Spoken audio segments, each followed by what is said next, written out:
In 1974, Warren Buffett's perfect storm had arrived.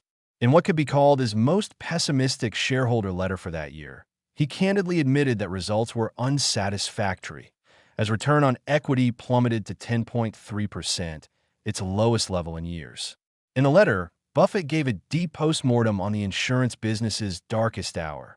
Runaway inflation was causing costs to rise by 1% per month, while insurance rates remained stagnant.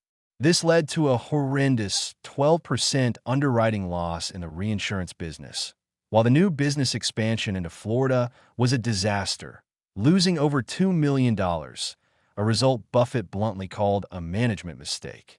Yet, in the midst of this industry winter, he didn't panic. Instead, he instructed the company to continue to build financial strength and liquidity, preparing a war chest for that day when insurance rates would return to adequate levels. At the same time, he also increased his stake in blue-chip stamps to 25.5%. In this video, we'll take you deep inside this cautionary letter to see how Buffett admitted mistakes during a crisis, maintained patience, and prepared for the next great investment. Here is the full text of Warren Buffett's 1974 letter to shareholders. To the stockholders of Berkshire Hathaway Incorporated, operating results for 1974 overall were unsatisfactory due to the poor performance of our insurance business. In last year's annual report, some decline in profitability was predicted, but the extent of this decline, which accelerated during the year, was a surprise. Operating earnings for 1974 were $8,383,576, or $8.56 per share, for a return on beginning shareholders' equity of 10.3%. This is the lowest return on equity realized since 1970. Our textile division and our bank both performed very well, turning in improved results against the already good figures of 1973. However, insurance underwriting, which has been mentioned in the last several annual reports as running at levels of unsustainable profitability, turned dramatically worse as the year progressed. The outlook for 1975 is not encouraging.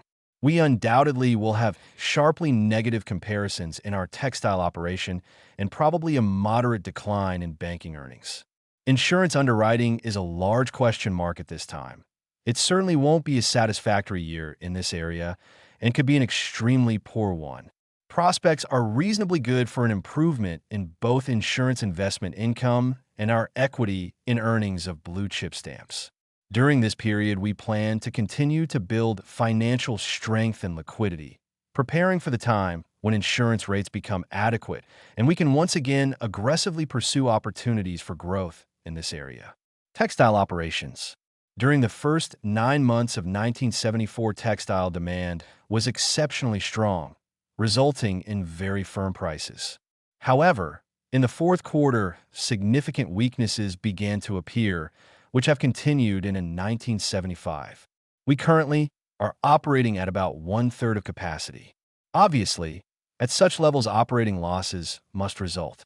As shipments have fallen, we continuously have adjusted our level of operations downward, so as to avoid building inventory. Our products are largely in the curtain goods area. During a period of consumer uncertainty, curtains may well be high on the list of deferrable purchases. Very low levels of housing starts also serve to dampen demand.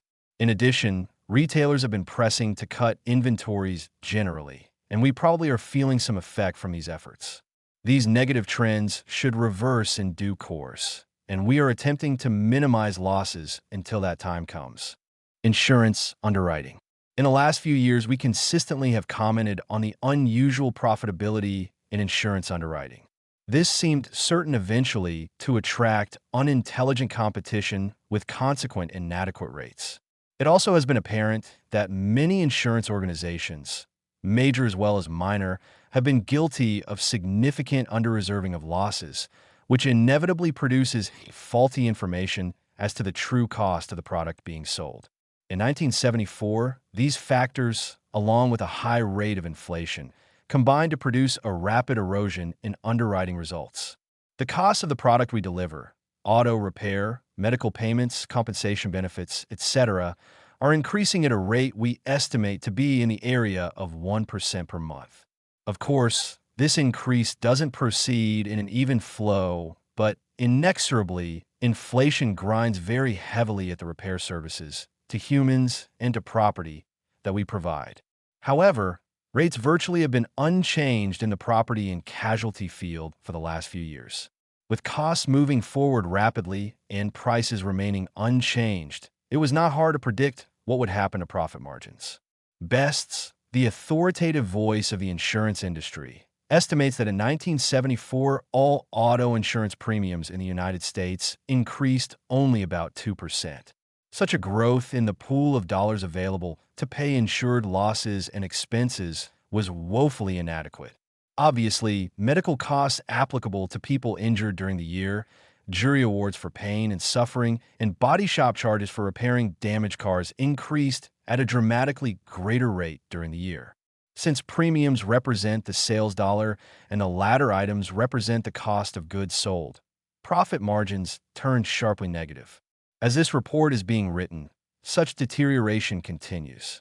Loss reserves for many giant companies still appear to be understated by significant amounts, which means that these competitors continue to underestimate their true costs. Not only must rates be increased sufficiently to match the month-by-month increase in cost levels, but the existing expense-revenue gap must be overcome. At this time, it appears that insurers must experience even more devastating underwriting results before they take appropriate pricing action. All major areas of insurance operations, except for the home state companies, experienced significantly poorer results for the year. The direct business of National Indemnity Company, our largest area of insurance activity, produced an underwriting loss of approximately 4% after several years of high profitability. Volume increased somewhat, but we are not encouraging such increases until rates are more adequate.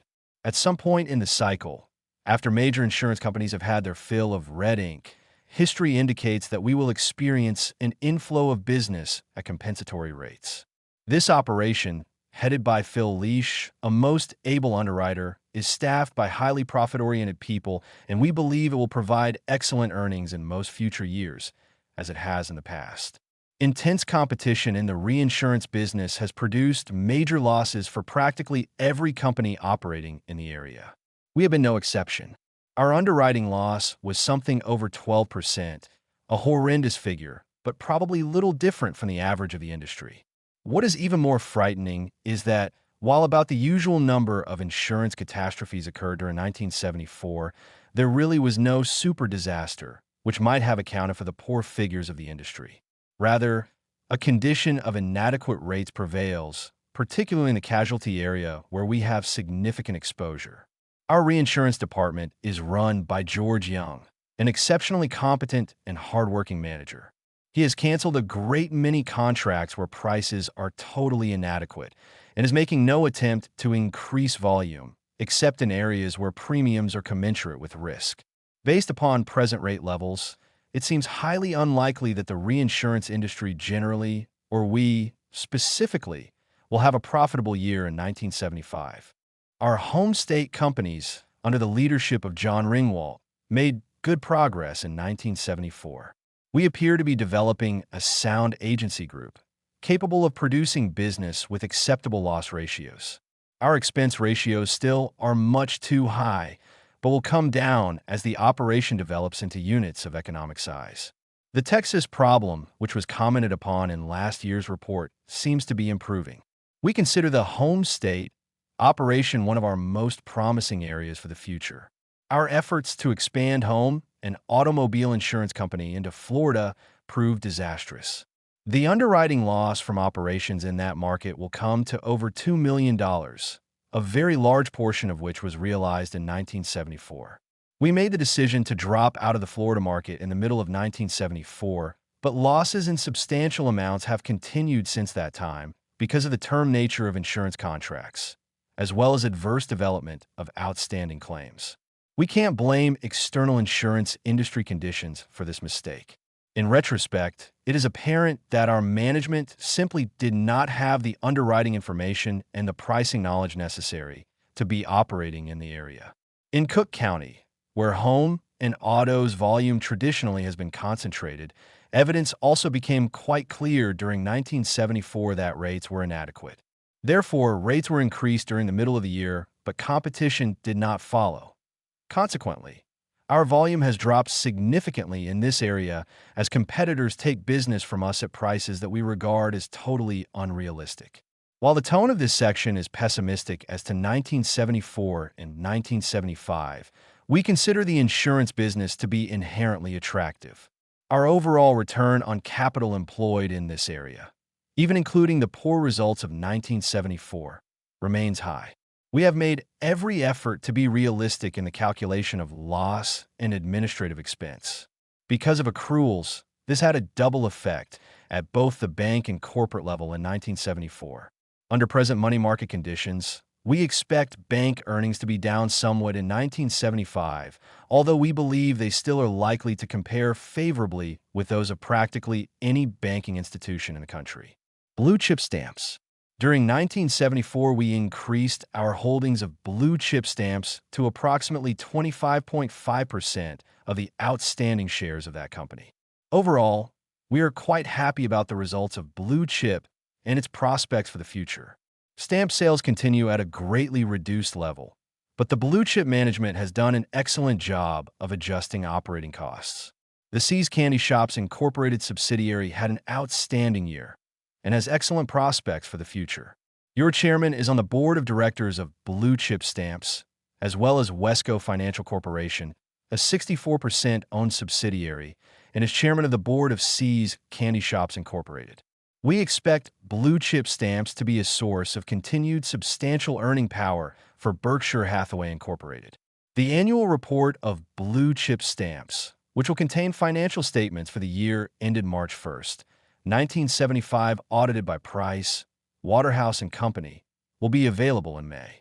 Any shareholder of Berkshire Hathaway Incorporated who desires an annual report of Blue Chip Stamps may obtain it at any time by writing Mr. Robert H. Bird, Secretary, Blue Chip Stamps, 5801 Southeastern Avenue, Los Angeles, California, 90040.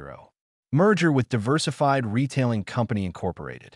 As you previously have been informed, the proposed merger with Diversified Retailing Company Incorporated was terminated by the respective boards of directors on January 28, 1975. We continue to view such a merger as eventually desirable and hope to reopen the subject at some future time. Warren Buffett. March 31, 1975.